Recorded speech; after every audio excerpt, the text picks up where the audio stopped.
பெரிய நெல்லிக்காய், சின்ன நெல்லிக்காய் இரண்டும் ஒரே பழம் நினைப்பவங்க நிறைய பேர். ஆனா உண்மையில இவ ரெண்டு வேறு பழங்கள்.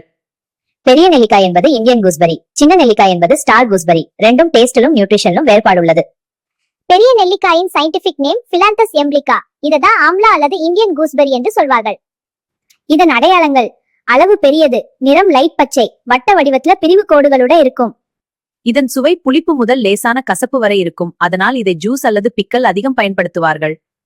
100 கிராம் பெரிய நெல்லிக்காயில் விட்டமின் சி சுமார் 400 முதல் 7 மில்லிகிராம் வரை இருக்கும். மேலும் ஃபைபர், ஆன்டி ஆக்சிடென்ட்ஸ், பாலிஃபெனால்ஸ் அதிகம்.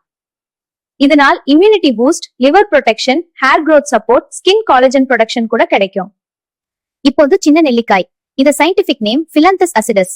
இததான் ஸ்டார் கூஸ்பெரி என்று சொல்வார்கள். இதன் அடையாளங்கள்: அளவு சிறியது, மஞ்சள் கலந்த பச்சை நிறத்தில் இருக்கும். இதன் சுவை மிகவும் புளிப்பு.